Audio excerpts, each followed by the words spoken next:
Everyone, it's Emily Fox. Today's video is going to be the first official video in my end of year book series. So I will be doing, as last year, my best, my worst, most surprising, and most disappointing books that I've read this year.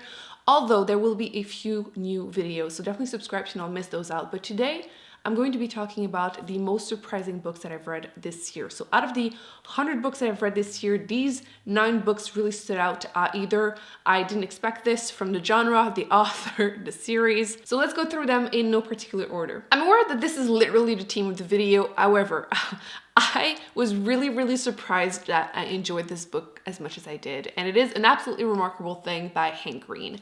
As a general rule, I don't read YouTubers' books because they tend to be nonfiction and I don't care. And reviewing them is always so touchy. Everyone gets very emotionally involved and it's just not worth it. And honestly, I just don't care. However, I decided to give this one a shot because first off, it is fiction, it's sci-fi, and it includes one of my favorite tropes, which is first contact with aliens. If you want me to read your book, do this. This is technically considered adult. I keep saying YA because it genuinely felt like a YA book to me, not in a bad way. I just feel like it's very accessible for YA readers. But as I was saying, first contact with aliens. The main character finishes her shift at work at like 3 in the morning. She lives in New York. She's walking home and then she sees this huge statue and decides to ask her friend to come and film her. They just make a joke video for YouTube and turns out it's an alien. And since it's the first sight of it, the first news of it, the video goes crazy viral and she becomes a huge person, really famous, and she becomes essentially the contact between humans and what are called the Carls, the aliens. And I feel like if you've ever been on the internet, you probably have seen those videos about dilemmas where one of them is called Carl and it's very awkward. It's like, Carl, you can't kill people.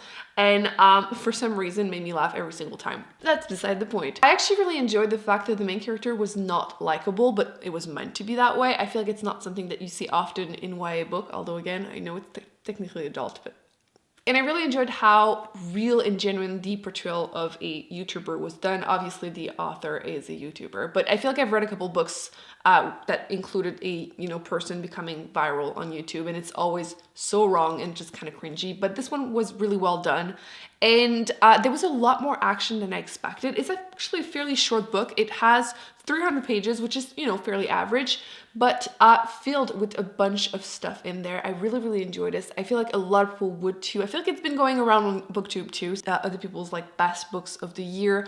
It's definitely worth a shot if that's something that intrigues you. Definitely one of the most surprising books that I've read this year. Oh, and by the way, I thought this was a standalone, but turns out there is going to be a second book next year. It's coming out in the beginning of the year, so I will absolutely be picking that up.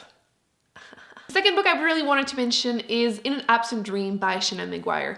This is technically the 4th book in the We Were Children series, and I had said on camera, I can't take it back, that I was not going to continue reading those books after the 3rd one because I enjoyed the first one. Basically children that go to magical universe kind of through doors, think Narnia, and then when they come back on, our world, they just can't really adapt, so they go to this school. And the first book contains a little bit of a murder mystery too, and I thought it was an interesting idea. But then the 2nd and 3rd book, where you go into some of those universe, which is something I actually wanted, I ended up not really caring, so I didn't think I was going to continue. But my library had the 4th one available. Like, that never happens, no waiting list, and I picked it up because it's like 100 and something pages, or 203, close enough. And I found myself sucked in. First off, the writing of this author is just magical. It just, when sometimes it just flows nicely and you just find yourself connected to it. It's just what happens for me. I just will read pretty much anything at this point by her. My main complaint is the fact that it's a short book, so obviously there is like the skipping of every interesting part ever. So like, oh, after they kill the queen or like save the kingdom, and you're like, I want to actually read that part, like give it to me. With that said, this was my favorite world. Little girl goes to a world where everything is very logical, everything has a price, it needs to be fair, and I just really connected with a lot of the things that happen in that universe. So I definitely recommend picking that up if you are interested. Even if you didn't really enjoy the other ones, you don't need to have read the other ones to just read it. It could be the first one you pick up just for fun, and it would stand on its own really well, and I highly recommend it because, once again, my favorite of the 4. I will be actually picking up book 5 coming out in the beginning of next year because at this point I'm like, I might as well, because I might actually enjoy it too. So one of my favorite books of the year for sure. Definitely a surprise, because again, didn't even think I would read it.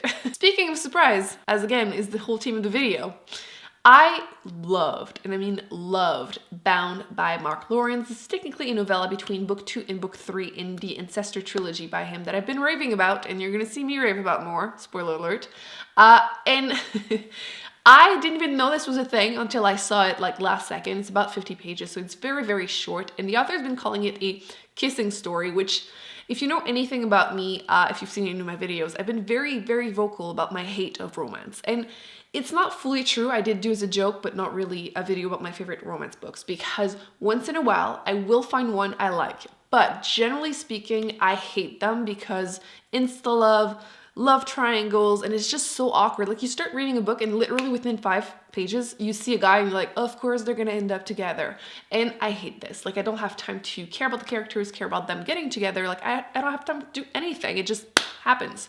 But I'm getting really intense about this. But in this universe, it starts very, very slowly, and you're like, are they into each other? I don't know. I'm feeling some vibes. And then again, in this short story 2.5, basically, things start happening, and I'm shipping them so freaking hard. It's obviously not the theme of the series, and not even the short story. It's technically a like investigation for a murder mystery that's been going on, and there is some kissing happening, and I wanted them so hard to end up together. So I'm gonna leave it at that to not spoil anything. But if you have been enjoying the Ancestor trilogy, don't forget to read number 2.5. I also wanted to point out that there's no crazy sex scenes or like anything cringy, which is hard to find. So the next book I wanted to talk about is The Test by Sylvain Neuvel. This is a short novella, 100-something pages, by the author of the Tennis File series, which I feel like we've seen going around quite a bit. It's a sci-fi, very popular series.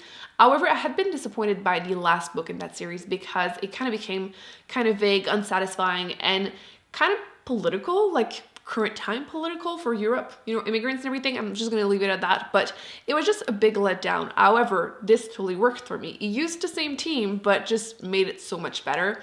This gave me some strong vibes also of Black Mirror, which if you haven't seen this TV show, you need to just skip the first episode because it's way too intense for a first episode. But essentially in this one, you follow the main character who is trying to become a British citizen, and he has to go through this test. And in order to pass this test, he has to answer 25 questions to determine if he is the right type to enter and live in the UK. And the test ends up not really being what he thinks it's going to be, what it should be, and it gets dark quite fast, which I'm gonna leave it at that because once again it has 100 pages. So just pick it up if that's something that you are intrigued about. It definitely took me by surprise, and I thought it was well done. The ending is not 100% satisfying to me, but I would be curious to hear whatever you guys think. The Priory of the Orange Tree by Samantha Shannon. I had never read anything by the author, although I had seen her other series, YA Fantasy, I believe, going around, and I was at the point where I was like, you know what, it just sounds like another, you know, YA fantasy. I don't think there's anything that really is standing out. I'm not sure it's going to be worth it. But she came out with this book, and when I heard there was actually a standalone fantasy and it was adult, I was like, I'm intrigued. So I picked it up after hearing a few good reviews, and it's a big book. It has over 800 pages, and it's like a chunky one. And I actually really enjoyed it. As far as a positive, I really enjoyed how in-depth the world building is. Like, you get so much history. It has some magic in there, which obviously will make me want to read a book. Also has dragons, and it's essentially a battle between good and evil. I did actually end up enjoying the romance, although it wasn't super heavy. There are also some LGBTQ plus relationships in there, which I did enjoy. As far as the negatives, I find always that it's easier to talk about things that bother me than the things that I love, because I love the book. However, in this book, you're following 4 main point of view, which gets really overwhelming because I feel like you get attached to some of them and then you start not caring about other ones, but you're stuck, you know, having to go through them. Also, I found myself that sometimes, because in, you know, epic war story, some people will die, and I found myself being shocked, but not like, oh my god, no, I can't deal, but like, oh, that person just died, you know? So I didn't really have time to care about those characters because it happened so fast to them. And then my main issue is the epic battle at the end, because you're waiting for it to happen throughout, you know, 800 pages, and then it just happens, but once again, it's like, oh, it is done. Okay. So those were my personal main issues with the books, which isn't that bad considering, again, how much I enjoyed all the rest. And I really, really hope we will be getting more books from the same universe because, again, you go through so much details, which, again, might be overwhelming, but you get really attached to it. And I just want to see so much more. I want to see more details about the magic system because it was really, really interesting and definitely enjoyed it. Definitely recommend it. One of the most surprising books that I read this year. The Poet X. I do not read poetry. I just don't. But this was technically part of my Goodreads reading challenge, which if you don't know, I'm doing this every year now. I will link the one from the wrap up for last year and again, the one that I did the TBR for next year. Essentially, I'm reading a bunch of the best books, the ones that have been voted on the Goodreads Choice Awards. And this was number 2 in the poetry section because everyone was telling me that the first one was so-so, but this one was totally worth it. And to listen to it as an audiobook, which I did, and it just flows really nicely when you're just listening to it. It's meant to be read out loud, basically. And there's a lot of Spanish in there too, which I don't speak Spanish, so I felt like it was really nice to just hear it and then, you know, they give you the translation. So the fact that I really enjoyed it was kind of surprising. I do want to mention, though, I didn't like the ending. It is supposed to be about the author's life, so no judging, but I'm just going to say that it really pissed me off and didn't feel realistic. But again, not my life, but I definitely still wanted to recommend it if that's something that you are into or if you're looking for something quite different, an audiobook to listen to. This one was actually really good. Really, really took me by surprise. One of my challenges this year was to read more big books, and I had chosen a couple ones, including Life After Life by Kate Atkinson. And I wanted to read this because first off, it is big. Basically, every book that was over 500 pages counted. And it has one of my favorite tropes, which is following someone that relives their life over and over again. And this had a nice twist to it because it was technically historical fiction with that little sci-fi twist to it, which wasn't something I had experienced yet with that premise. And I found myself actually really loving it. In this case, the main character is born in 1910, so she gets to experience both world wars, and I don't want to say too much about exactly how the reliving her life affects her because that's kind of the point of reading the book. However, I do absolutely want to recommend it if you are someone that usually enjoys historical fiction and you might want to get, you know, your toes into sci-fi, which I actually did a whole video, by the way, about Beginner's Guide to Sci-Fi for anyone that wants to get into sci-fi without going full on aliens in the beginning. I also wanted to point out that for once it's actually a female character going through this, which I feel like it's pretty much always a guy. I did feel like it was pretty slow to go through, but again, if you are used to reading historical fiction, I don't think it's necessarily going to be an issue for you. And I think the weakest point was probably the ending, but I realized afterwards that this is actually a series. I believe you are following a brother after, not the main female character, but I wanted to just throw it out there for anyone interested. It does read fairly well as a standalone, which is probably what I will do because I don't want to taint my opinion of this one by reading the next one because the reviews are a little bit more so-so. But yes, overall definitely took me by surprise. Definitely an interesting take on one of my favorite premises. The Ballad of Black Tom by Victor Laval, which I want to say French every time. Victor Laval, I feel like it sounds fancy.